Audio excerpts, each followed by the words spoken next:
Good morning. I welcome all participants of the International Forum Economic Renaissance of Ukraine. The purpose of the forum is to discuss the prospects and directions of post-war economic revival on a relatively new basis in Ukraine, including possible sources of financing and determining Ukraine's place in the new geoeconomic structure of the world. In this context, the issue of innovative development of our country in the process of its integration into the European Union is of special relevance. Therefore, I am pleased to open the work of our panel, European Digital Innovation Hubs in the Strategy of Economic Renaissance of Ukraine, where representative of the European Network of Digital Innovation Hubs, and well as Ukrainian edX, which have been given the opportunity to join the pan-European network, have agreed to speak. Let me introduce the moderators of the panel. Karina Kudryavtseva, Head of Growth at EIT Community Rise Hub Ukraine, and my colleague Vintu Edich. And I am Tetiana Черницька, Professor of Department of International Economics, Kyiv National Economic University, named after Vadim Hetman. A few words about the rules of our panel. Speakers have a time limit of 7 minutes. We suggest holding a Q&A session after all presentation.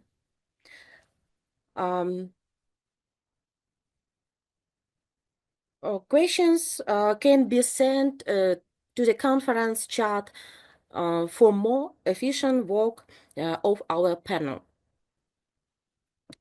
The formation of the Ukrainian EDIH network would not have been possible without the special support, advice, and mentoring of such well-known organizations as Funding Box and GIZ.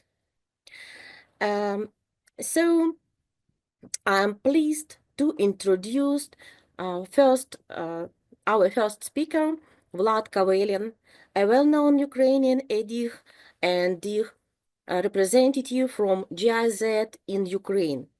It is difficult to exaggerate the importance of this organization in the development of the EDIH network. For me personally, my acquaintance with EDIH started with Vlad. Please, Vlad, have a word. Thank you, Tatiana. Thank you for kind words. And hello, everyone. Hello, dear colleagues, dear partners. So it's always a pleasure to participate in the events targeted on sustainable economic development of Ukraine. As was mentioned, I'm representing the GIZ project, digital transformation of small and medium enterprises in Eastern Partnership countries. And now I will briefly introduce the project, and afterwards we'll concentrate on the topic of establishment of European digital innovation hubs in Ukraine. Then next slide, please. So our project started its operation in 2023 and will implement the activities till February 2026. It's fully financed by the German government, and it's important to mention that we are the regional project. So that means that we implement the activities in not only in Ukraine, but also in Moldova, Georgia, Armenia, and Azerbaijan. But in all these three countries, we work on actually on three main levels. Then next slide, please. Starting from the macro level, project contributes to improving of the digital transformation policy jointly with the Ministry of Digital Transformation of Ukraine, especially in Ukraine. On the meso level, project contribute to improving of digital transformation infrastructure. That's indeed about the establishment of European digital innovation hubs in Ukraine. And finally, project provided direct support to small and medium enterprises on introducing digital services and using digital tools for their operations. That's about the micro level. So then next slide. And actually now is the time to talk about the European digital innovation hubs in Ukraine. So as you may know, in 2023, Ukraine became a full member of the program called Digital Europe, which is funded by European Commission. So this program provides the funding for projects in such areas as supercomputing, artificial intelligence, cybersecurity, and advanced digital skills.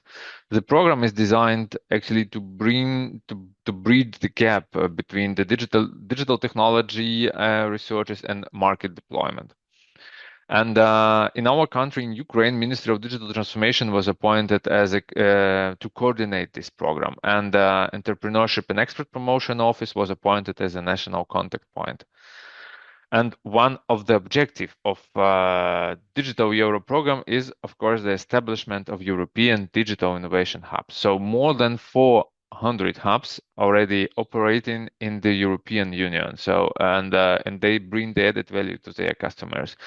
And but actually, what are the main functions of this hub? So in general, so they acting as a one-stop shop supporting the companies in the public sector and also in the private one to respond to the digital challenges and become more competitive on the global market. Because all of us now living in the digital decade, and to responding to the digital challenges is very, very important. And recently, Ukraine got the opportunity also to set up such a network, which will be partially financed by European Commission. That's why our project supported the Ministry of Digital Transformation with the national pre-selection procedure, because the way of selecting the hubs consists of two stages. First of all, it should be national pre-selection, and then it should be the main selection from the European Commission. So it looks like as a Eurovision context a bit. So we started with development of the national pre-selection documents. Then we also organized awareness raising campaign, which started actually with bringing the interested stakeholders at that time in Ukraine. That was in 2023 to the Brussels summit.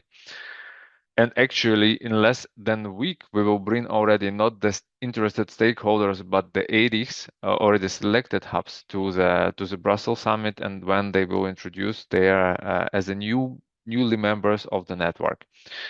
Also, as a part of awareness raising campaign, was organized the inspirational webinars with acting digital innovation hubs, which are presented the advantages of being such a hubs and the main functions. Also during the national pre-selection, we organized individual consultations, and for applicants, they could assure the quality of their applications and following their main guidelines and objectives. As a result of the national pre-selection, 54 consortiums applied, which consist of more than 200 organizations. So consortium, it's kind of the group of organizations who applied together.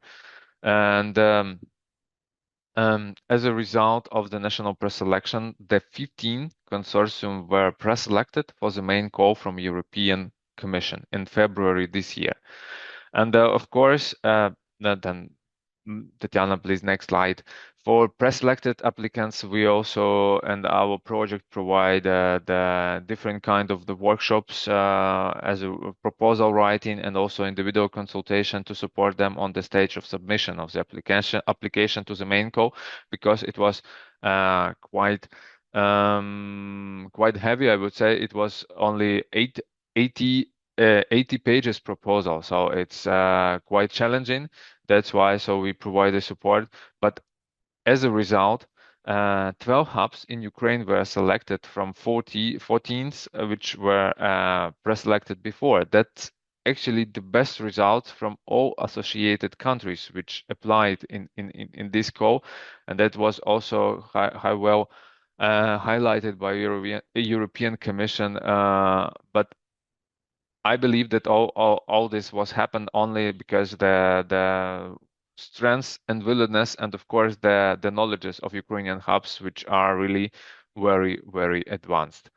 So, and all of them will actually start their operation in 2025. So they are selected. They are now in the type of finalizing the grant agreements. But in 2025, all of them will operate and will provide their services to SMEs.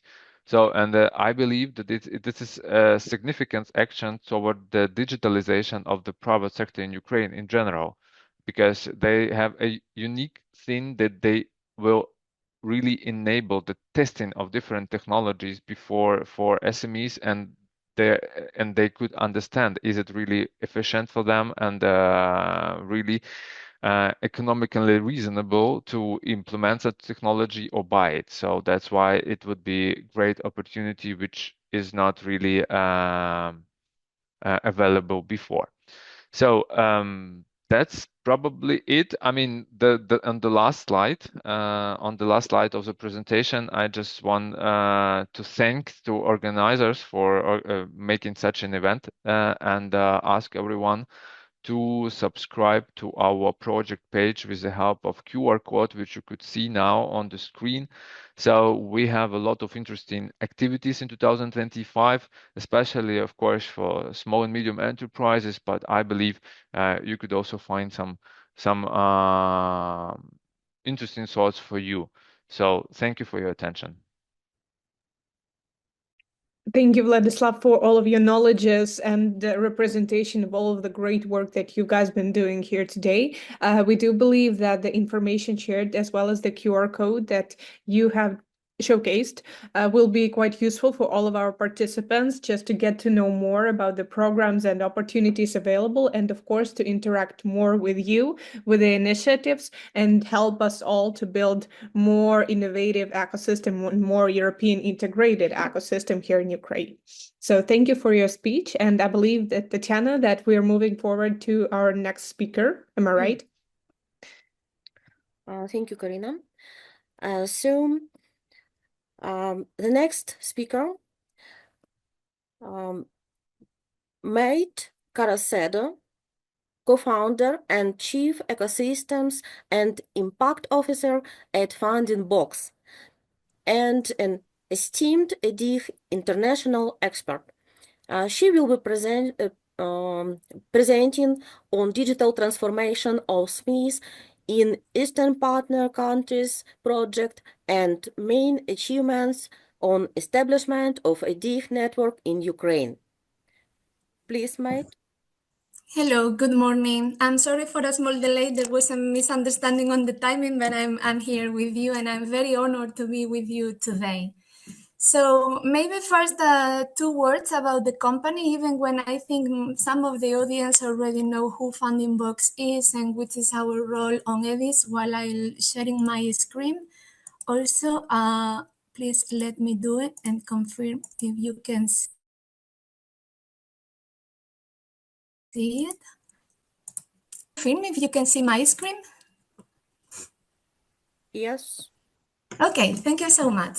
So yeah, about Funding Box, we are a pan-European organization that is supporting mostly SMEs with access to technology and access to funding, mostly for using this technology. Regarding the topic of digital innovation hubs, we've been working on it since the very beginning, okay, since 2016 through several initiatives. And maybe for the purpose of this forum today, I think it's important to highlight that we are currently working with the European DIHs that were selected for Ukraine, thanks to our collaboration with GIZ. So that's why I say that some of the speakers today, they already know who we are and how we are supporting them through these activities. This said, and as we are here in a forum where maybe some of the people are not so familiar with the concept of European DIH, I took some moments, right? I was expected to be the first one to go back a little bit to the idea of what is a digital innovation hub.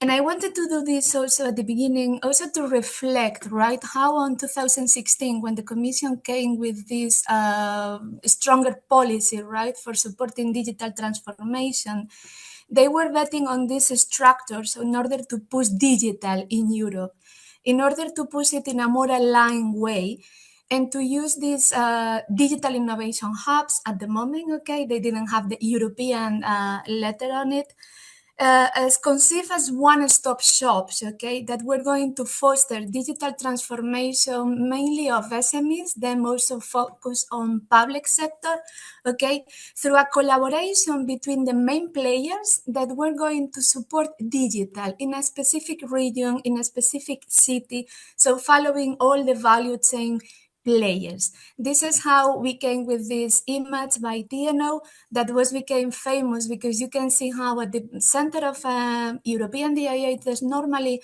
the one mastering the technology. It can be a competence center, and around it, you know, all the ones that can support in the other services that I'm going to mention. This pushing for digital was a bet of the European Commission that showed how important it was in really difficult times, right? Then we had this COVID times where there was a really urgency and a really need from all European companies to become digital, right?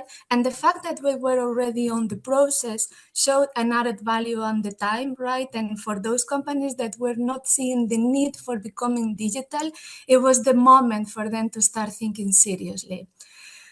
It's not the same thing, of course, right? But the situation that Ukraine is living right now with the war and the need for a fast recovery is again showing a space for European DIHs to become really important players in accelerating this digital transformation of SMEs, okay? So this is like what I think, that this can be key players in this situation where we need to go digital if we want to do this faster.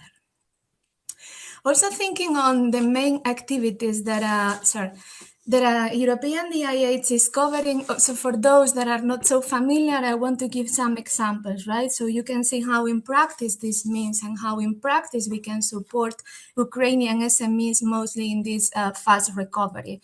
So you know that European DIH is supporting the test before invest. So a company that doesn't know anything about a technology can, for instance, a manufacturing company can use a 3D printing or a simulation solution to produce a prototype on how this digital solution is going to support their process in a more efficient way.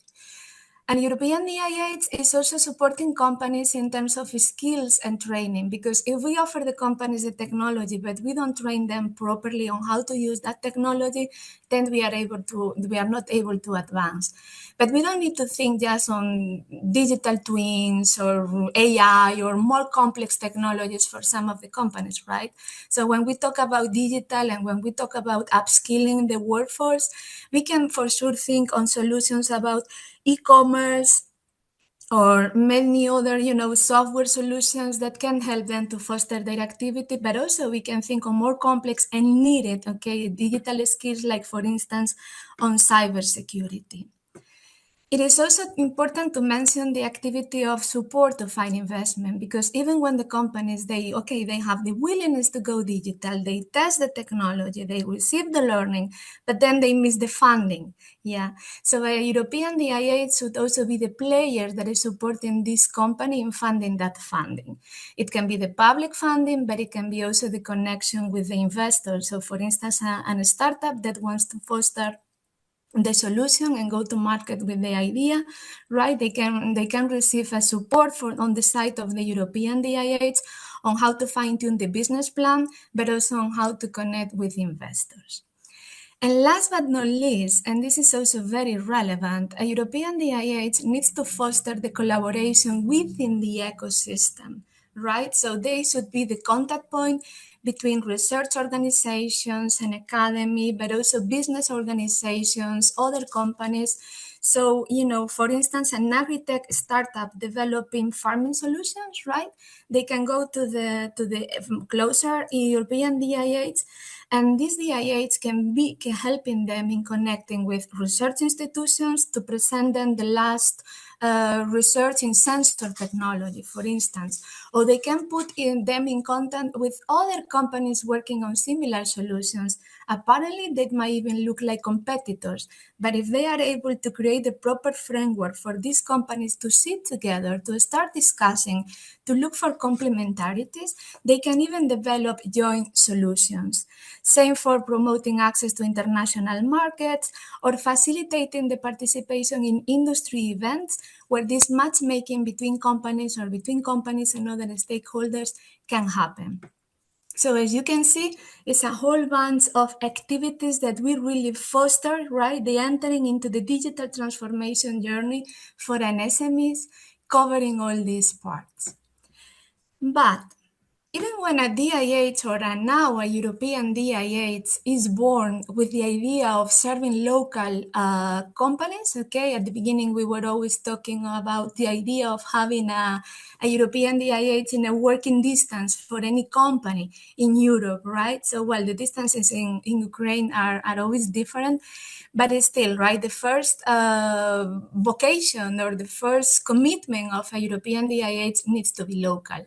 But let's not forget about the European dimension.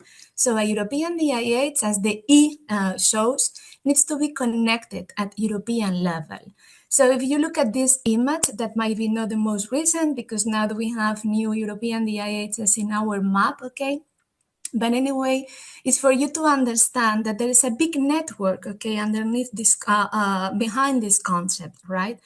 And this is very relevant because the idea behind this is that the local European DIHs might have some capacities, some infrastructures, some skills in their staff and so on, but they might be missing other capacities, other skills, other infrastructures, other technology solutions. And the idea is for them to develop them again, right? But to be connected with other European DIHs at country level, but also from other countries where, you know, the solutions can be provided by a third party. So to walk toward a joint portfolio of services so that we can properly serve the needs of our companies at local level, okay? So there's no need, there's no technology solution that should not be solved, okay, by one European DIH because they don't have the capacity. This is especially relevant to my understanding of this during the, well, for the situation that you have in your country at this stage, right? Because this collaboration can really foster this recovery. The fact that you might be at this moment missing some workforce, some skills, some infrastructure, okay, is, you know, well, at least this network of European DIHs, the fact that you are forced, I mean, it's part of the program that you are signing in these days with the European Commission, is asking you for this collaboration. So don't dismiss this opportunity because there you might find, you know, cover all those gaps that you are suffering at this stage. So this is how you can have access to other resources, other capacity, other infrastructure, other knowledge that you might be missing. But it's also a good way to foster market integration in different ways. You are a pre-accession country, so, you know, to foster this collaboration, to start connecting with other European DIHs will help a lot in accelerating the future, you know, real integration as member states. But it's also helping companies in having access to other markets. And this is something that we are noticing on the collaboration of European DIHs. Many times the companies they are serving are asking for these connections, right? For this knowledge about how things are going in other markets. And European DIHs can help each other in this sense. It is also important in terms of fostering resilience and in terms of cybersecurity and other technologies for which, okay, you will start collaborating, you will follow some European protocols, okay, on how to use this, and this will help you to be faster and to reinforce your solutions, your technologies, your policies on this respect. All in all, this is all about technology transfer. And we were promoting a lot this structural collaboration between more mature European DIHs, so the ones that were working in this concept since the very beginning, and the ones that are more newcomers, okay? And this is working quite well, okay? We always try to find, as facilitators in Funding Box, a win-win situation, why you should collaborate, But then, it's all about creating what we call it a corridor, right? So a corridor of collaboration, a corridor of knowledge. So it's important how you receive this technology transfer, but how you also offer your knowledge to those European DIHs. And also it's a good way for you to stay connected with your diaspora, right? Because, thanks to these collaborations in other countries, you might have an important access to the companies that left the country, to the experts that left the country. And who knows, right? It can be a good tool also for, attracting them back to the country. Also an advice on my side, right? So as I was mentioning several times, this initiative is not new in Europe. It started on 2016. So a lot of things were happening, okay? We were, in the hubs, they were trying different approaches. There were some failures. And there were also some success stories around it. So why not to leverage on those success stories, right? So this is really my recommendation. Do not try to reinvent the wheel. Do not expect to start from scratch. There are a lot of experiences in all the challenges that you might have. Well, of course, not related to the war, but related to offering digital transformation services to an SME. More mature, less mature, people that have no idea about what digital means. All those situations were faced by other DIHs and European DIHs in Europe. So I really suggest you to go and talk to them or consult, right, the information available. I wanted to share with you the main links here in this presentation that I hope it will be shared with you later on. So starting with the general page and the European Commission, the catalog of European DIHs. This is very relevant for you. You know that you can map all the European DIHs available, even the ones with seal of excellence. You can filter by country, you can filter by technology, expertise, and so on, so that you can find, peers that can work with you on your challenges. There's also a report summarizing the main achievements of the first years of activities of European DIHs with success stories that can also be inspiring. And the same happens with some EDI's web pages, okay? I was just mentioning one of them in Finland that is compiling some success stories on how they are serving their local SMEs, but you will find, just tagging or looking for the right keywords in Google, you will find plenty of information. But maybe the most relevant thing here is, the face-to-face, right? And the possibility to connect with the other European DIHs and to discuss with them in person. I'm really bet on this possibility. And we are lucky enough that some of you will be able to attend the event next week that the Commission is organizing, the annual event on European DIHs. And that is a unique opportunity for hubs to learn, for hubs to exchange, okay? And to set, the initial steps of these connections that then you should maintain online and to look for this structural collaboration. By the way, I will be there next week and I will be with some of the Ukrainian EDIs in a special section, but of course, I'm there happy to support you on your questions and to discuss with you. Before finalizing, okay, because I know I don't have too much time, we have a tight agenda. I wanted to share some recommendations for the Ukrainian EDIs based on our experience, and also some recommendations for the other stakeholders that are attending this event, because you are in a unique moment, okay, at the beginning of your process. That is why one of the challenges that we are observing on the European DIHs is that some of the partners that are composing this one-stop shop, okay, they are starting to work together for the first time. In some cases, they were developing a kind of a proposal, but this is not about a proposal anymore, right? Now you have, you need to come out with a portfolio of services. You need to convert your proposal into a real action plan. And you need to find a win-win among all the partners, okay? So all of them should benefit somehow from the participation of a European DIH. And also you need to invest some time in being clear on who does what, right? On how the internal process work. Because our experience is that these things, if you do not allocate enough time at the beginning to be clear, transparent, and to properly define this internal process, it provokes a lot of time, frustration, and problems in execution and in delivering, right? And at the end of the day, is the SME the one that is, is suffering the consequences of this. The other part is now is the moment for these European DIHs in Ukraine to start disseminating. I mean, it's evangelizing the ecosystem that you are there, that you exist.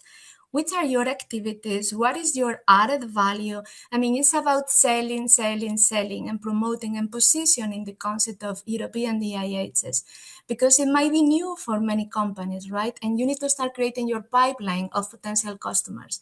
From event to event, start, accumulating your leads, and then work with them, okay?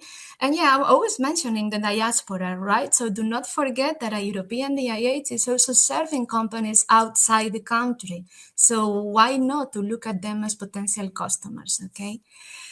All in all, setting up EDIH is a process, really. You are just at the very beginning of this journey. It's a fantastic journey because it's a unique opportunity of doing something different in a very structural way.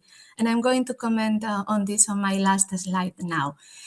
But you need to have this feeling of a startup, right? So you start with an MVP, you test, and then you improve your offering, right? So you see what companies are looking for, which are their needs. You always need to adapt your offering to the customer needs. I mean, that's basic for any company, and that's basic for a European DIH. So start testing, adapt, okay, and be flexible enough, okay, to adapt your offer to the companies and listen to your ecosystem. It is also very important that you find your business model. I know about the challenge of just having a co-funding, okay, from the European Commission. It's very important that you start thinking on how you can be sustainable beyond this project funding, okay? And that is connected with my last slide, and I will finish here. With a call to your ecosystem, okay? So it is important to say that a European DIH is not just a project. Of course, it's funded by digital program, it's funded by European Commission, but the philosophy that is behind a European DIH is much more bigger, it's much more ambitious than that. It's a new way of doing innovation where all the players that have an offer, they work together, right? So we are more efficient, we are faster in what we do, we offer more value, okay? And this is very important because it benefits the SMEs, okay? But it's very important also for policymakers, okay? You need policymakers to look at EDIHs as a vehicle, right? As a channel for you to apply these digital transformation programs. It is also a very good driver for the donors that are supporting digital in the country. So it's my call to action to support these EDIHs. We can support them with adapting the policies, with the co-funding, with promoting their activities and so on. But without a proper support, I'm afraid, right, that, yeah, we might have funding for a 3 years work plan, but really the long-term impact, okay, on the SMEs, on the ecosystem, on job generation, on fostering digital, that is at the end our goal, yeah, might be weaker on the results that we achieve. Okay, and I will stop here. And here you have my email address in case you want to contact me. For the ones that are not Ukrainian AVs, for the rest, I'm really looking forward to see you next week in Brussels. Thank you so much. Thank you so much for your presentation and for all of the things that you've been doing in order to support the Ukrainian IDEX and all of the collaborations that we tend to do and we hope to do with you in the future. Of course, in case any of our listeners have some kind of question, feel free to reach into the chat or to me or Tatiana personally, and we will redirect it. Or, of course, reach out to Maite directly, and we'll be happy to meet you next week. Thank you. Thank you. Thank you, mate. Our event today was supported by a number of European edicts. Unfortunately, not all of them were able to join us today due to their busy schedules. However, such edicts as ADDO Dortmund, Germany, AI and Data Science for Public Administration, Portugal Innovation Hub, EDIC Northern and Eastern Bohemia, Czech Republic, Lviv Cluster of Information Technologies and Business Services, Ukraine, and Kharkiv IT Cluster, Ukraine, and other recognized the importance of the event and supported expressing their readiness for further cooperation and the formation of efficient network. And now I would like to invite a representative of the Estonia EDIC, which in particular supported us in our efforts to join the European network. I would now like to introduce Kirke Maar, Manager of AI and Robotics, Estonia, with a presentation lessons learned from AI and Robotics Estonia EDIC. Kirke Maar has been the manager of AI and Robotics Estonia since its establishment in 2021. She has 25 years of leadership experience in coordinating large-scale collaborative networks and policy-funded projects. By 2024, AIRE EDIC will become the largest AI community in Estonia. Kirke is a leader who believes in actively engaging stakeholders and team members to improve and influence positive change. Please welcome Kirke. Thank you. Can you hear me all? Very good. So my name is Kirke Maar. I am extremely happy to be with you, and it's an honor. I'm really sad I couldn't travel to visit Ukraine this time, and I hope to come and see and support you in near future. So shall I share my slides, perhaps myself? Is it okay? So I will start with my, can you see my screen? Yes, we see. How do I do the full screen? Yes. So now you see the full screen, I hope. Right. So our EDIC called AI and Robotics Estonia was established in 2021. We prepared with Estonian state support, and since 2022, we are an official European Digital Innovation Hub. So a little bit about Estonia before. We are ranked very highly in many fields, in digitalization, startups, Euromonitors, and so on. But in fact, what concerns average digitalization rate of small and medium-sized companies, we are about European average, even a little bit below.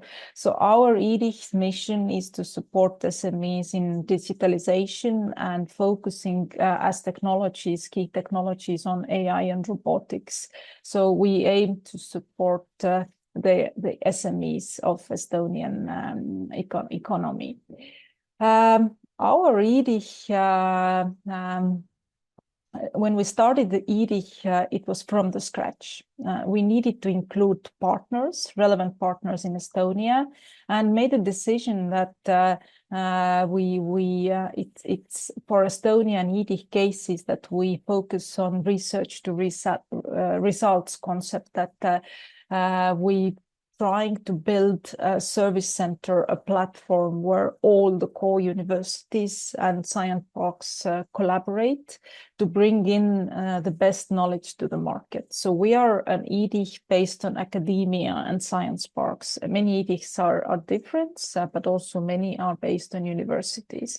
And at the moment, I can say that it was a very wise decision, because we have so much in the universities. We have the knowledge, we have the talent pool, we have the infrastructure, we have the newest technologies we can test. And so we are a consortium of 6 partners, and offering the whole service design to the SME to actually find help to digitalize. So before I go to the services and KPIs, very shortly would highlight what it is we need to innovate, what it is we need to digitalize. Digitalization and technology is not an end result. Companies digitalize only when it's relevant for their economic overall business processes, productivity, and profits. So it's crucial to understand why we need to digitalize. So we designed services where we actually go first in the business processes, digital maturity assessment, AI suitability assessment, robotic suitability assessment. It's to help the leaders of the companies, the business developers of companies, to understand, why should I use digital tools? Why should I use them to make it easier in managing the company? And that is the core. If we promote digitalization as such, or we promote AI as such, it's not an end goal. The end goal is impact.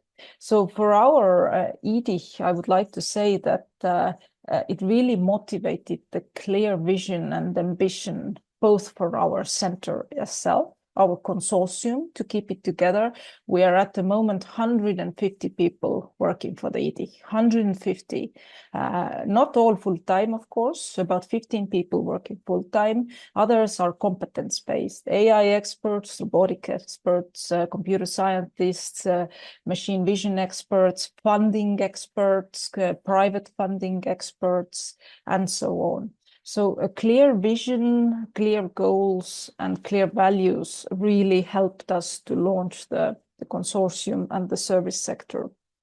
In 3 years now, we have reached to 170 clients, SMEs using our services, and 50% of our clients are using more than 3 services. So they are not only stepping into the trainings, they actually use various services and are interested to test before invest.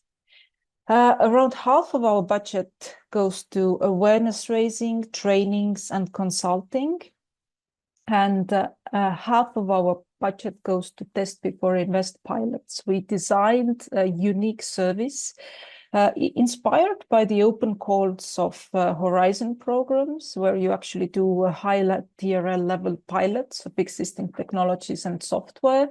But we don't use cascade funding. It's not allowed in Digital Europe program, at least in EDICs. So we use a call for interest concept, but it's still demand-based, that we make a call for interest. Companies come with their business problems. We make a round of pitching session, and we find teams for the companies to go piloting for test before invest.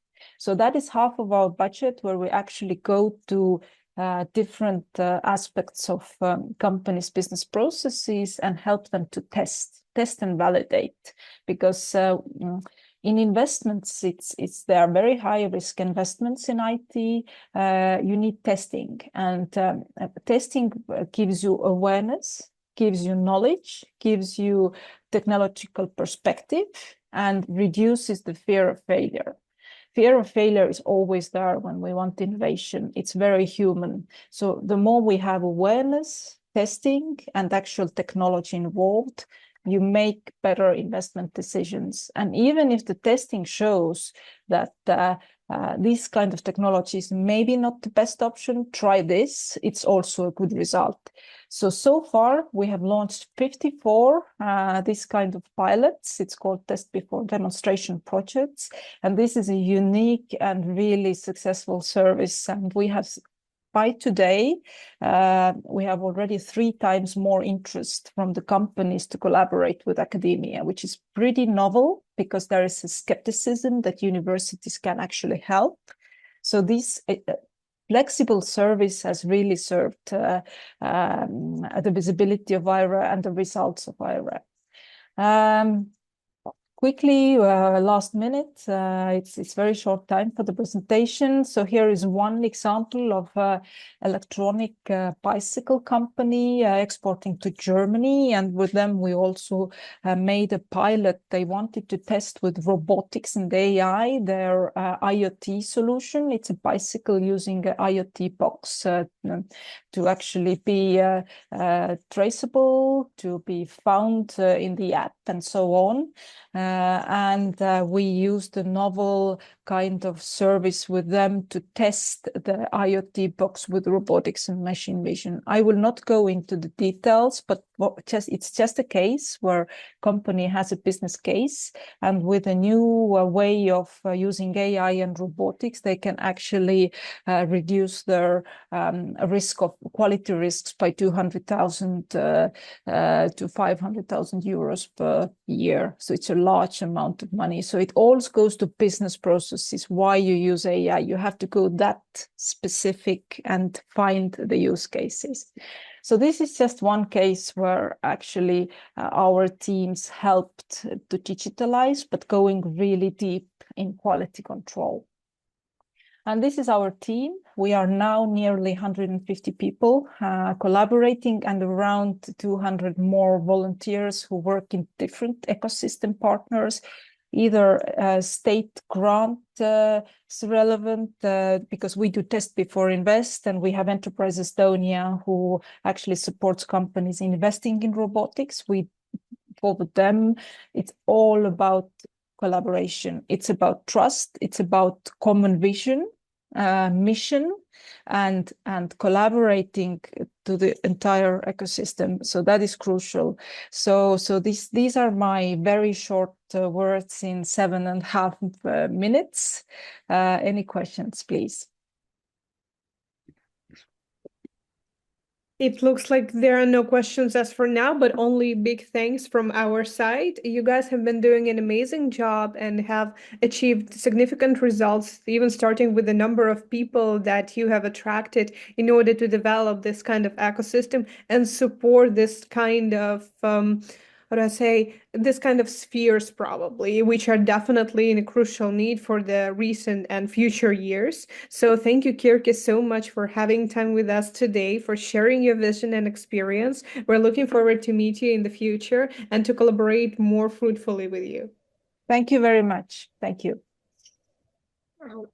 So, in our opinion, the idea of the province of Zuid-Holland, the Netherlands, which focuses on manufacturing, port and maritime industry, and horticulture, is extremely interesting in terms of the prospects for cooperation in rebuilding Ukraine.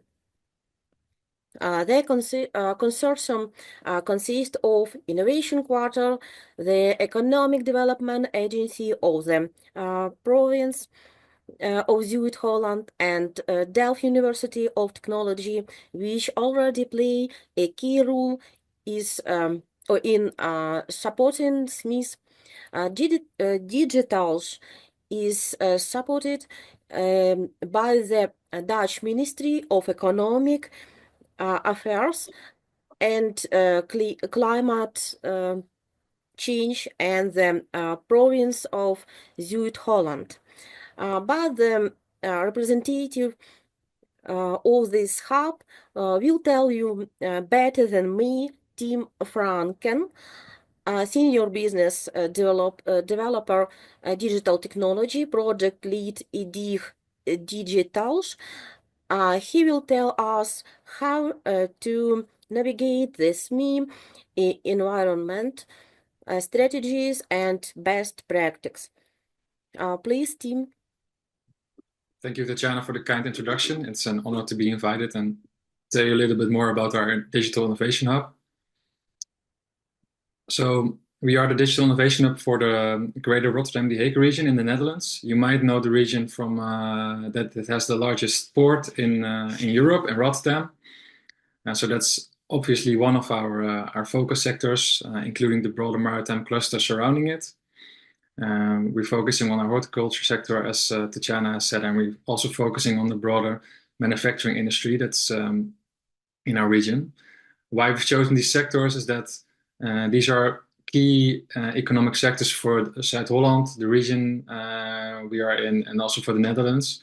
And it's our goal to increase the digital maturity sector of this, increase the digital maturity of these sectors, because it's from vital economic importance for the Netherlands in the future.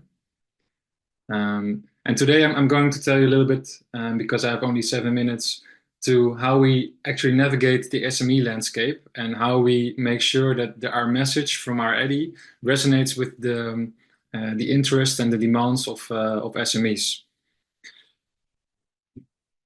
I'll skip this one. So actually, our approach is actually based on theory that you also see in the lean startup methodology. So as digitals, we want to solve the problem of our SMEs, and we are not really pushing for the technology solution. So how does that look like in practice? You can start an approach as an EDI your SMEs with, okay, you really have to do something about your cyber resilience, about your ERP systems, or you have to look at AI, and this is also something I recognize even at the European Commission level, that they try to convince the whole EDI network that it's a very wise thing to help SMEs adopt AI, and then when they succeed in that, they will have a bright future. But we think it's wiser to look at the real business problems behind these technological opportunities. And if I talk about these real business problems, we have actually identified 3 of these challenges, and I think they're also broadly the same throughout Europe. So it's about staff shortage. And especially in the Netherlands, we have a shrinking workforce, and the new workforce coming on the labor market is very young and lacks the relevant skills. So what do the SMEs want? They want to increase their productivity, and they want to increase their competitiveness. We have also to do with high cost of materials and energy use. It has increased, of course, as we all know, in the last 3 years. So our companies want more efficient production. And the latter thing is both customers, but also, for example, OEMs, they increasingly ask for more high quality standards. They want reliability of the delivery. They want timely production, and this is also something that a lot of companies, especially SMEs, struggle with. So maybe I go back one. So we say all these technologies that I told you before can be a solution to these challenges. And we start always with understanding the challenge of the SME, and only afterwards we're going to look, okay, so with which technology could you, in your case of your company, could you make a difference? And then only then we are going to share expertise from our EDI network, from our university, or from also experts from the private sector that we have included in our EDI network. Another thing that we see as the main obstacle for digital innovation for SMEs is they have no expertise in digital solutions. They do not have they don't have it in-house. They don't have or can hire the right people. They don't have enough time. A lot of these companies, they're very fully occupied, very busy with running their primary process. So it takes time if they want to invest in innovation. And then investment, that's also a challenge, because SMEs usually have a little financial leeway, especially if compared with bigger companies. So this is something in all these three challenges we want to make a difference as EDI. And how we do that, we start with independent support. I've already explained that, understanding the business challenges, and only then we follow and explore digital solutions. We have a team of digital connectors. I have hired this team based on sector experience and also knowledge about digital challenges and expertise. And we always start with a free intake and a maturity scan, and then we see if there's any services in our EDI portfolio that we can actually connect the SME with. And to give you, I think this is also interesting to make it a little bit concrete. What kind of services do we deliver? So, oh, sorry. We are we have two services in which we actually connect an independent expert with the company, and this independent expert will really look at digitization and business strategy from the company, and either we subsidize an expert who can involve with the company for 6 weeks for 20 hours a week. Then a company also needs to pay part of it by itself, but for free, especially for groups of companies, but also for individual companies, we have experts available from 1 to 3 weeks that we can subsidize with our EDI budget to help them. We have a cybersecurity action plan that we offer towards companies when this is an issue. We do the same for robotics, where we actually make use of one of the test environments, field lab environments of one of our universities. And we also try to find out topics that are relevant for multiple SMEs and organize workshops around them. And one of the topics that we recently found out was which we came across like multiple times, was how can I make my factory paperless, so on the factory floor. And this is something that we were able to find 10 participants in the end, to have them 4 days together with a trainer, and have them actually walking through the whole masterclass to help them make better decisions about that in the future, how they can do that. So I don't know how I am on my time. I want to finish off short. I have still some cases left. I think it would be great if we can sum up right now and probably finish up with some of your guidance to all of those who are just starting their way of building their EDI. Of course, you've been doing an amazing experience and implementing those great practices within the very specific and concrete industries. So in case you have one kind of piece of advice, that would be very useful. And thank you, Tim, so much for your presentation. Yeah, you're welcome. And I will be also in Brussels next week. So when there's anyone interested in more of our use cases, then I'm always happy to meet, and also online and via email it's possible. So this is my email. So yeah, one advice: really start with listening to the companies that you want to help in the end. So and try to test the solutions that you want to offer as an EDI first, if they resonate with your target audience, and only then scale them up and go full focus on them. Basically, test before invest, but on the other side, because the customer is the key in here. Yes. Amazing. Amazing. Thank you so much, Tim, for your time, for your presentation, and for being here with us today. You're welcome, and all the best to all of you.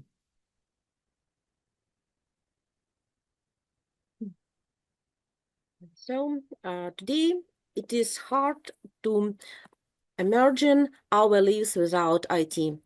Ukraine is one of the recognized leaders in the development of IT services, and the Baltic states are our constant friends who support us on the difficult paths of European integration.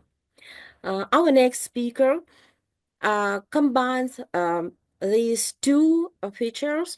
Let me introduce Aiga Irmija, chairman of the board at Latvian IT cluster, IDIH. Aiga Irmija is a professional with 20 years of experience in marketing and or administrative roles in the ID industry.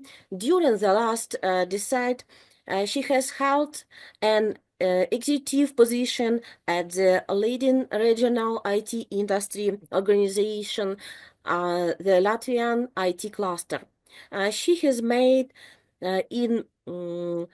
indispensable strategic commitment towards the organization shift to become an industry digitalization driver and European digital innovation hub, as well as a core stakeholder in national digitalization and SME digital transformation initiatives. Aiga is also the chair of National Smart Specialization Advisor Board on ICT and acted as external expert for multiple OECD digitalization reviews for Central Asia countries. Please, Aiga, take the floor. Thank you very much for so in-depth introduction. So can you hear me and can you see my screen? We do. Thank you. Okay, thank you. Okay. It was actually very interesting for myself to hear today's presentation, and it's always very motivating to hear examples of how edicts are operated in various countries. But I really hope that our Latvia example will also bring some a little bit different insight how edicts can work and how edicts can contribute to economic development and digital transformation of economy in the countries they are working. So I really believe that our example is something that a little bit stands out, and I hope that maybe you can learn from that as well. So some introduction about my organization. So we are association type organization, membership organization for IT sector. So one of the most notable in Baltic countries, if we speak about in terms of business support for IT industry. So, and we are also a community coordinator in Latvia for ITS, so-called Intelligent Transport Systems. So mobility is also one of our focuses, but that's not the only one. So, and since in Europe, digital innovation hub started to be a topic, so we decided that this is something that we are already doing, and we decided that we must be digital innovation hub, and of course we also became European Digital Innovation Hub. So we are coordinating one of two edicts in Latvia. And our focus is, we call it process digitalization, which basically means that we are taking care of business transformation of SMEs, transforming their internal processes. And with internal processes, we mean manufacturing, transport, sales, marketing, decision-making, data management, also cybersecurity, and so on. And as of composition of our EDIC is that we are the core coordinator, and of course within our consortiums there are universities and RTOs. These are the partners that bring in the knowledge, and we also have industry associations. Those are partners through whom we can more effectively reach our target audience.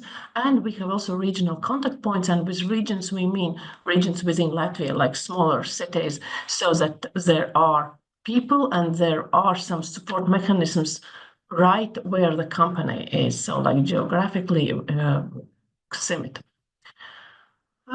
Yeah, I think I will go on with the next slide about what is different with EDICs in Latvia. So our national stakeholder, which is Ministry of Economics, decided that EDICs should become first contact point for all national digitalization initiatives, meaning that companies who wants to receive any kind of support if it relates to digitalization, they first come to EDICs or our regional partners, of course. So what we are doing, we are performing a digital maturity assessment test. We are doing some consultations, and we do this first pre-screening or assessing of companies' needs, and later on we are directing them with a roadmap, issued roadmap to the institutions who are later on distributing, for example, digitalization grants, which is Agency for Investment and Development in the case of Latvia. So there are also innovation grants. Again, these are not directly distributed by our organizations, but we are pre-screening companies. We are discussing if these are their real needs and what is the best way how to implement any kind of technology. So we are kind of preparing them to do the next step. So as I mentioned, not all digitalization initiatives are like later on performed by EDICs. These are performed by state institutions. For example, there are digitalization transformation loans for bigger companies for projects above 100,000 euros. So this is again pre-screening, and first consultation is made by EDIC, and later on companies already go and apply for a loan. Before invest grant, as already mentioned earlier, or grants or services provided, this is done by EDICs, as well as awareness consulting, various events, organization, and so on, as well as digital skills. This is something that we do ourselves. As a result, we have acquired quite a good database from digital maturity assessment. So we are using the tool provided by European Commission. So this is something that all EDICs in Europe are using, and this helps us to benchmark not only here in on a national level, but also with European SMEs, which is again additional benefit. So we are using a European DMA tool, and we are of course using our own questions where we want to go more specific and more deeper. So, and at the end of the day, what we have, we can see very clearly where we are as a company, and we can also assess and analyze how each industry is performing, which industry is more advanced and which is lagging behind. And we can see also where we are as a country. So there are, of course, many like DESI index, or now it's called Digital Decade Index, that somehow already compares countries, but still we also have something, and I think this is more like precise because the methodology is the same, and the way of acquiring information is the same. And of course, we see what are the weakest and strongest areas, where we are stronger and where we need to improve. And this is also an answer for policymakers, which are the areas where it is necessary to invest more in the future. Yeah, so this is a chart, but I also want to mention, of course, we are digital hub, and we are using digital tools ourselves as well, of course. And this is a dashboard we are using to analyze all the answers, all the entries that we have. Currently, we have more than 4,000 entries, and of course, we are analyzing in all kinds of aspects we can. This is just one example of digital maturity according to company size. This is something, again, we can assess. And here we are comparing to average digital maturity index according to company size, what we have in Latvia and what we have in Europe. And we are quite proud that at all levels, Latvian, which is this darker one, and the orange one is European one. Sorry, it's in Latvian. So we can compare that, hey, we are performing quite good. So about the services, what we are delivering, again, maybe on one slide, what I already mentioned, so we are the primary contact, and this really takes a lot. This takes most of our effort, because companies are with various backgrounds and with various skills, knowledge, and understanding level about digitalization. And we have also some inside jokes about what companies are usually asking. For example, like is digital coffee maker also applies for digital grants, and like a different ones. But still, this is our task to speak to all of them and to prepare and make them understand how to make their next steps. So, of course, we are doing expert consultations, mentoring, and we have developed a very, very specific training course. I will there will be next slide about it, so-called Kickstart. This is a course for beginners, like really for beginners. If companies comes and says, hey, I want to do something with digitalization, but I have no idea where to start. And of course, those are, as a rule, those are small companies. And we have developed like a group workshop, like we call it group mentoring sessions, so that those companies understand where to move further. Lots of awareness events, of course, as well. This is our task. As I mentioned already, it is before invest services to prove the value before implementation. This is done both with as a part of EDIC program, and also we have extra national financing for this. And together with Riga Technical University, Riga Business School, we have created a so-called AI Studio, which stands for really specific designed physical place where we are working to make artificial intelligence work. So applied AI. So how to prove that artificial intelligence can be beneficial in real business. So couple of words about the Kickstarting. These are 3-4 meetings, usually 1 week apart. So that means it takes 1 to 2 months. And actually, companies are working on their own cases. They are re-evaluating their businesses. They are maybe dreaming a little bit where they want to be and how technology can help them to develop their business. So it's both peer learning and, of course, expert input as well. And about also a little bit more about AI Studio. So this is both showroom and training room. So we are showcasing existing cases, how AI can work in real businesses, in real companies, and what are the real benefits out of it. And of course, it's also a place where we can collaborate with technology providers, with universities, and with companies who are seeking for solutions very specifically in the field of AI. So, and I will end with already today with a usual invite. I will be in Brussels next week. So those of you who would like to speak, please come to me. If you are not in Brussels, here's my email. You can always feel free to drop some message, and I will be happy to share more. Thank you first of all, Aiga, for your for all of the information shared and for the context provided, because I think that after your presentation, everyone who had an opportunity to listen about what all of the things that you've been doing and those statistics and analysis are amazing. I think those approaches would be very useful for the Ukrainian market to implement it here.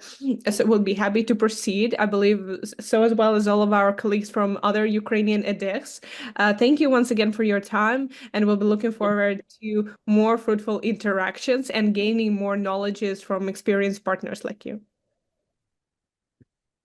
Thank you, Aiga. In our opinion, the experience of the EU old-timers is extremely interesting and valuable for the newly established Ukrainian edX.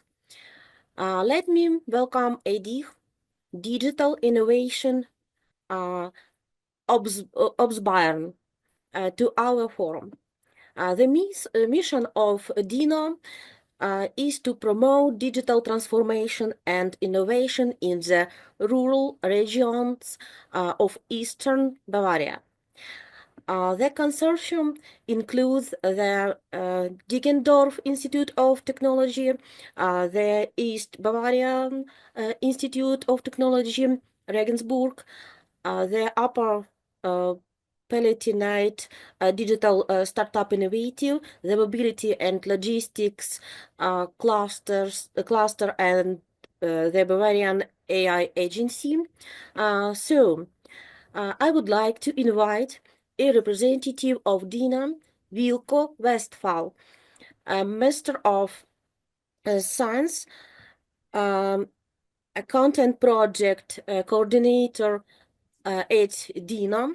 Wilko Westphal has studied in Austria and France and has several years of work experience in public sector consulting and regional development.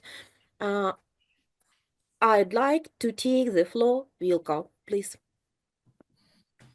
Hello, and thanks for the introduction. I would like to present a bit of DINO. Do you share the slides?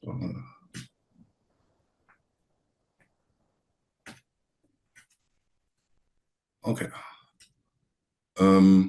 I thought you were going to share the slides, but we just to tell you a bit about DINO, Digital Innovation Ostbayern.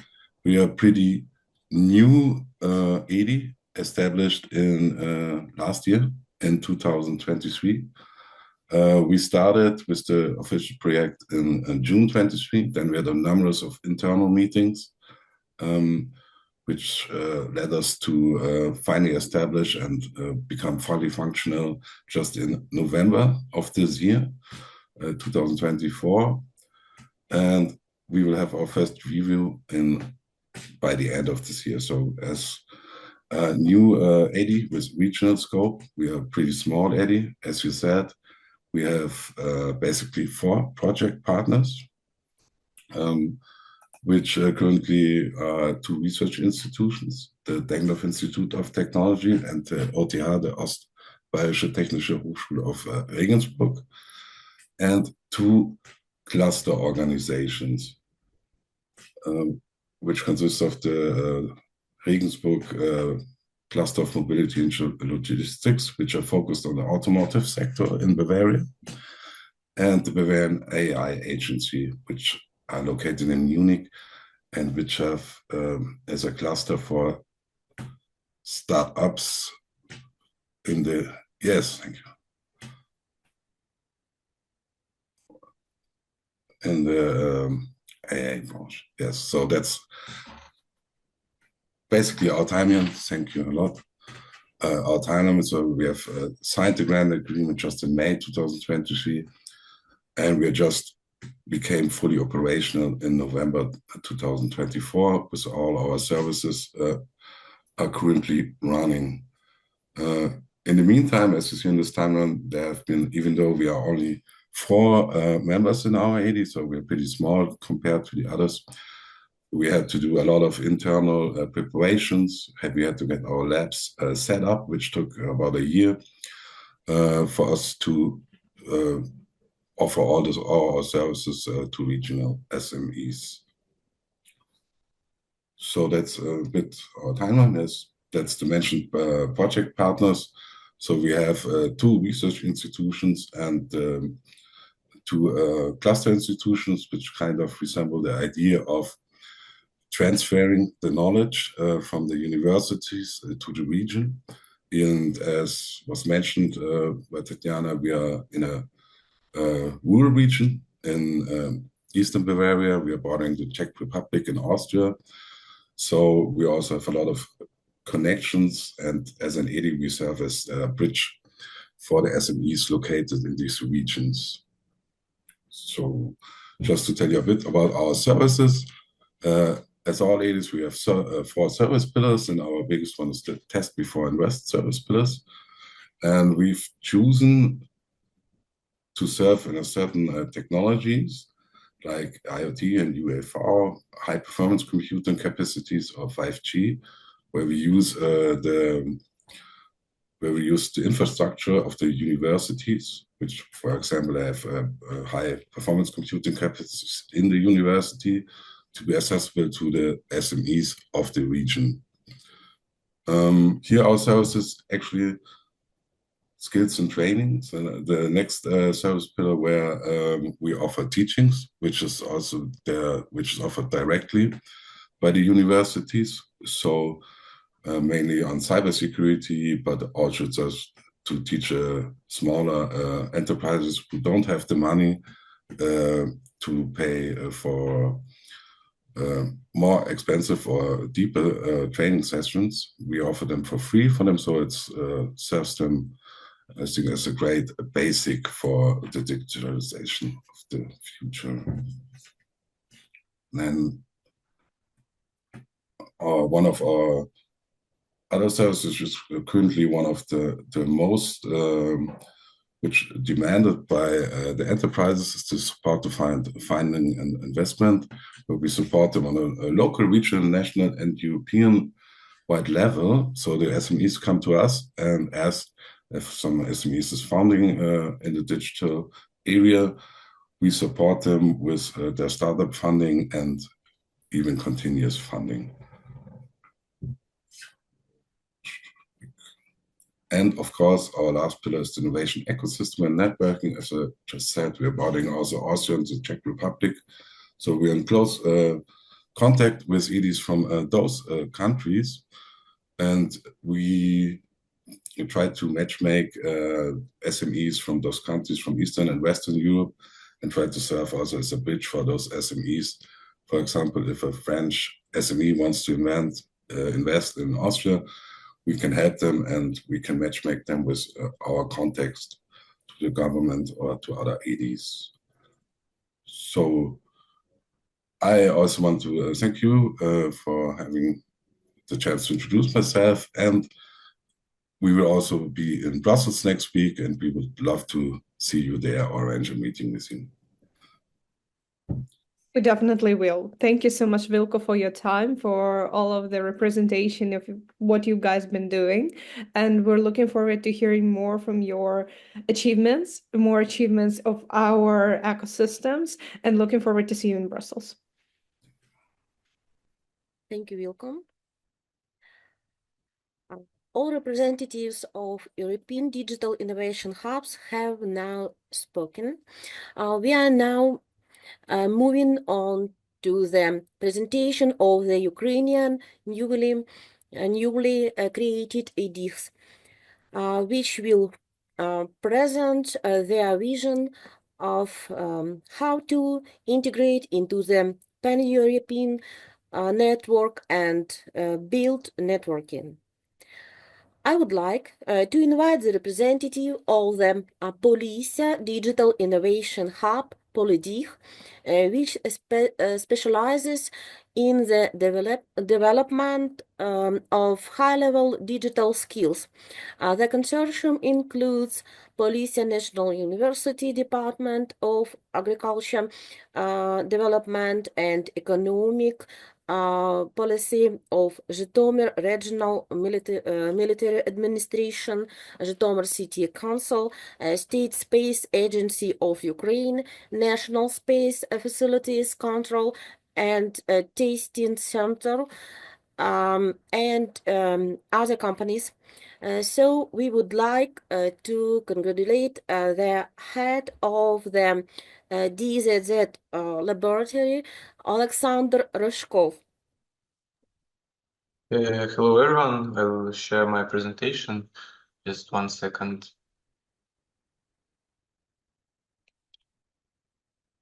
So I hope you see my presentation. So as you can see, the topic of my presentation is geoinformation system and technologies in the economic restoration of territories.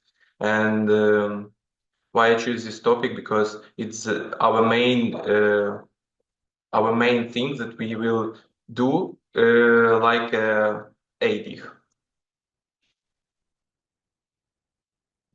So basically, GIS technologies, it's when we use satellites and other technologies just to work with data. So mainly my presentation is about what we have done already and how we was included into working with data from Zhytomyr region. So here you can see what we already done on the regional level and what we have done on the level of local communities.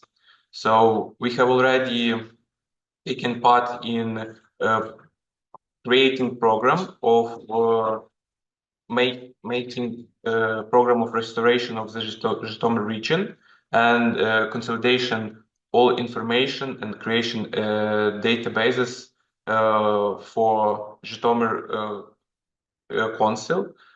And we also work with the territorial community on the local level and work with their needs and problems, especially when the war began. So it's the first case. It was our first step of our university about COVID. It was in 2020 when we tried to analyze social security in conditions of the world pandemic. So it's the first step when we just take first steps and gaining experience. And after that, we understand that we have ability to work with a huge data, analyze this data on the local and regional level, and we can do it in the future more efficient and in more interesting ways. After that, we also have an interesting project with the State Space Agency about geospatial analysis of the country's food security. And you can see here, we also work with a huge amount of data, but not on the regional level, but on the level of the country. Also, it's just an example of our GIS technologies, what we use and what we do, because not a lot of people know what exactly this is our model and we use it to analyze land cover and land cover changes through the years and how land cover uses, especially on the Zhytomyr region.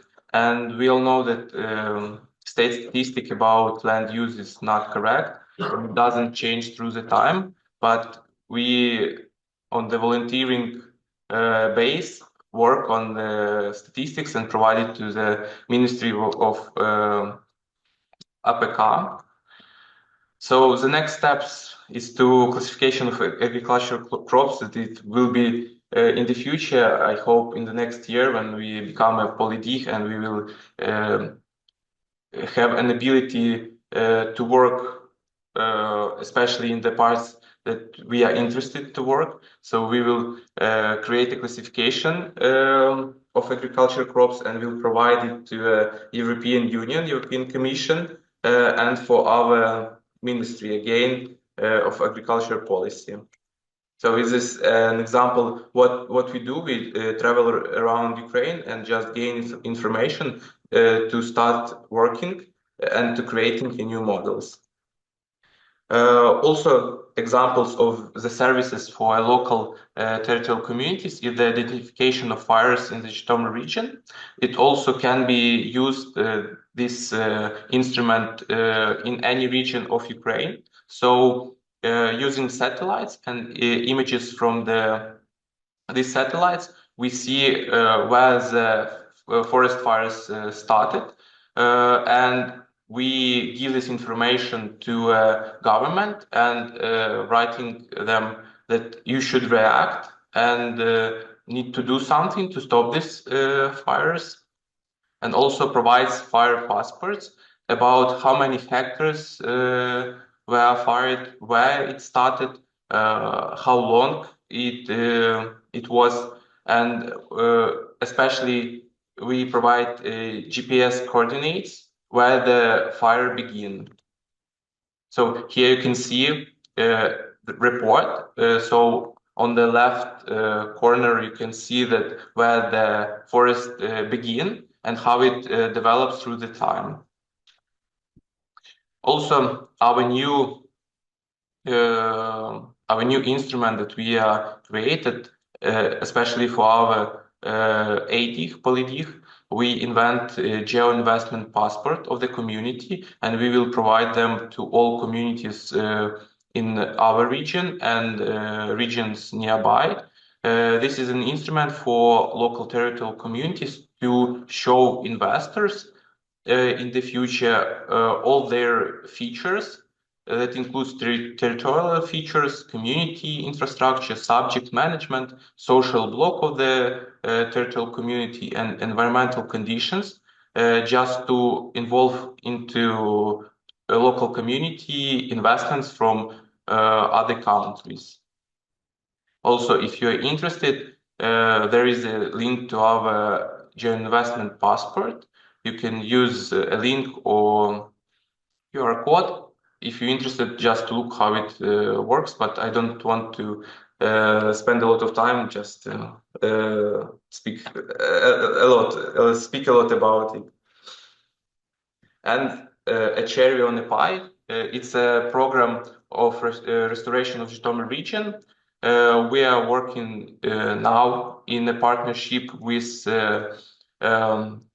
Institute from Kyiv, and we are writing a program of restoration of Zhytomyr region. We accumulate all information about Zhytomyr, about education, about healthcare, about infrastructure, about damaged infrastructure due to war, and we make a program that includes 3,000 pages.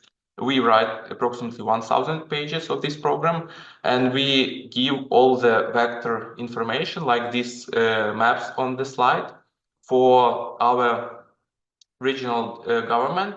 And after that, we work to write a program like what we need to do, in which sphere, and how much money do we need to do that.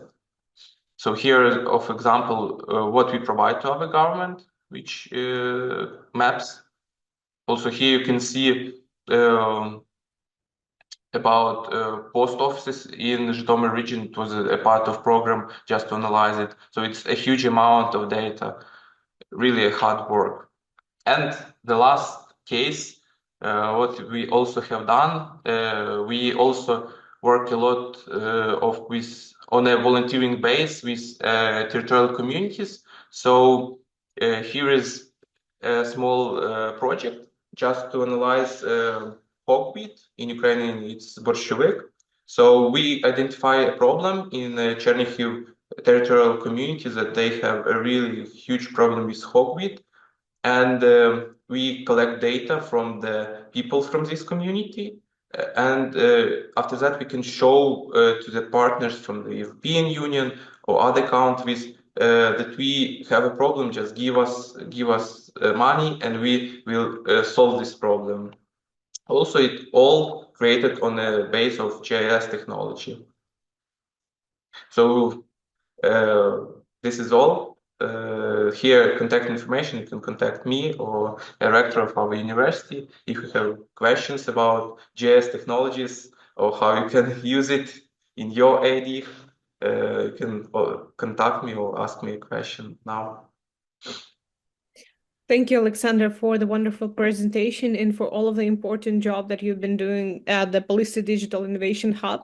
We do believe that within the future years, more of all of those initiatives that you have just started or have been developing at the university will crystallize within the big cooperation with EU stakeholders. So we're looking forward to that. We're looking forward to see more of the contribution of all of us as Ukrainian edX.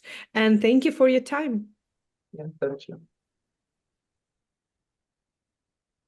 The next Ukrainian edX, we would like to introduce you stands out among the others because of its specialization, namely the textile industry. This is the DIG Clothing Technology and Textile Hub, Clotex Hub. From the city of Khmelnytsky, Людмила Боханцова, PhD in Technical Sciences, Associate Professor of the Department of Technology and Design of Sewing Products, leading specialist of the Intellectual Property and Technology Transfer Department of the Khmelnytsky National University, will tell us about the specifics of Clotex Hub's activities and its role in the economic recovery of Ukraine. Please, Ludmila, we are glad to welcome you.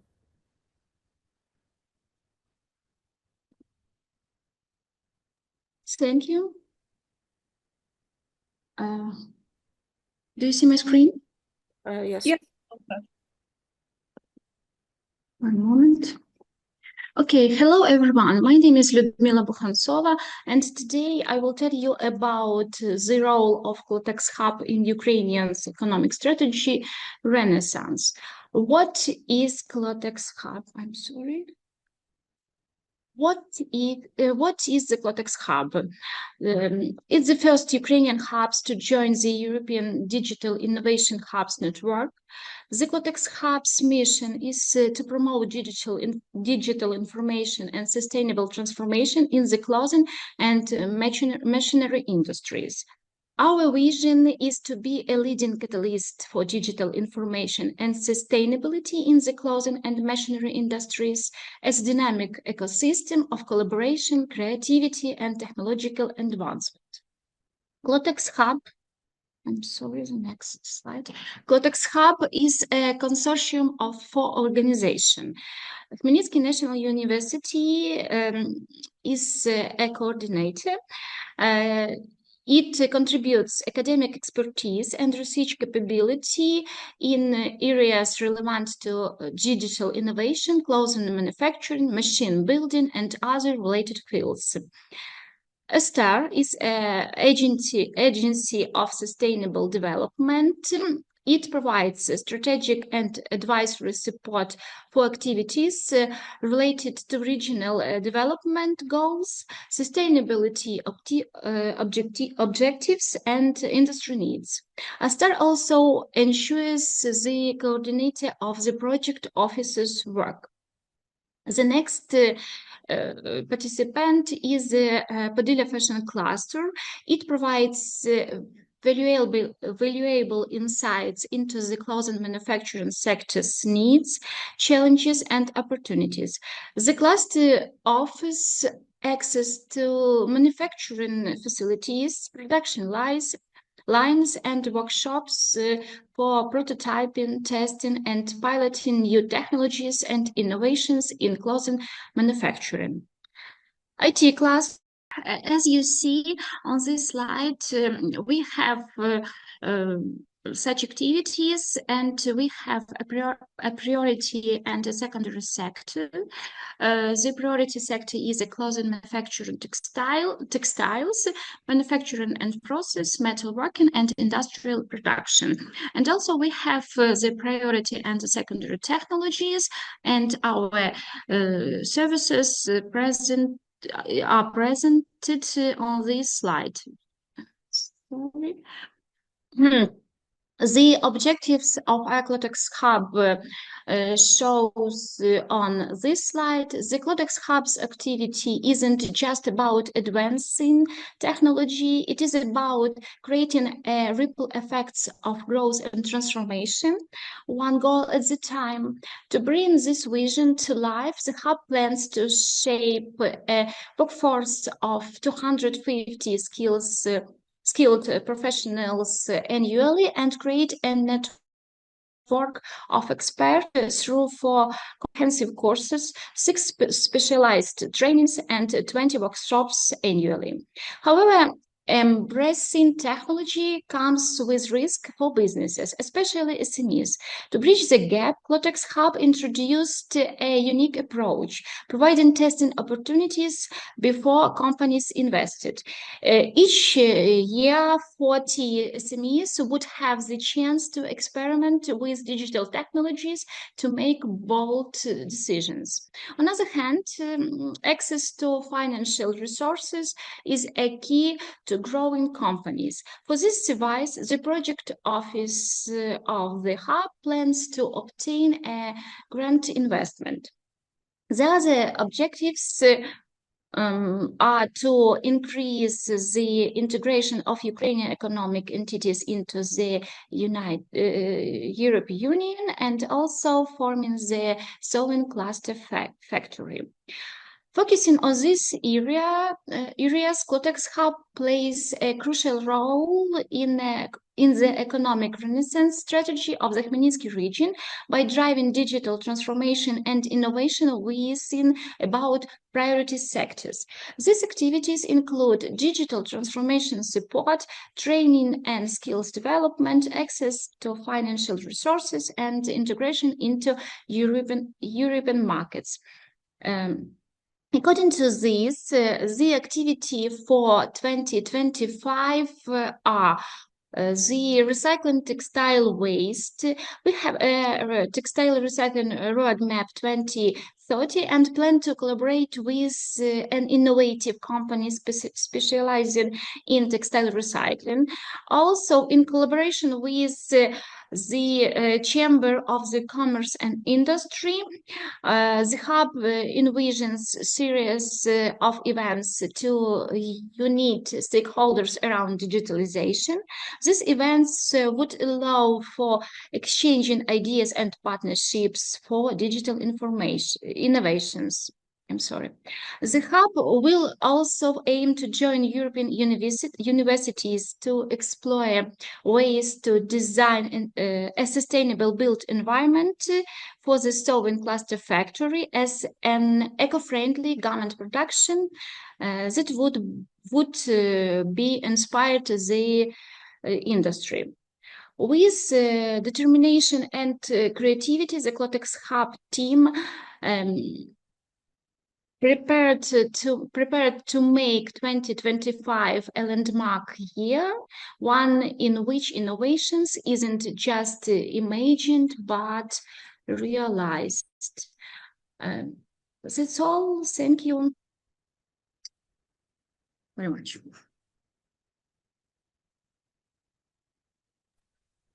Thank you so much, Ludmila, for your wonderful presentation. Thank you for the update and the showcase of all of your plans for the future time.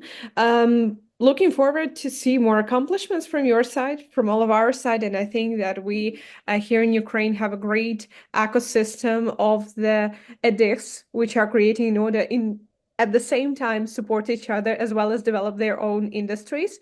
So excited to see, excited to proceed. Thank you for your time once again, and looking forward to meeting you soon, I hope, within the Brussels Summit. Thank you.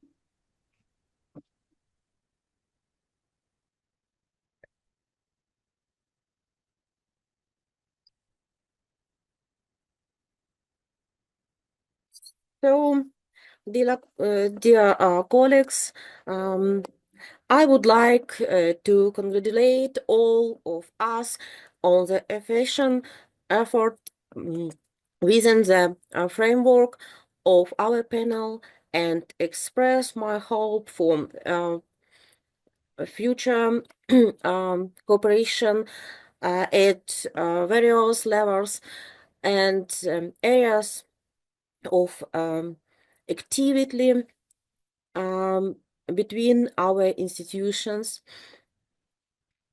Thank you for all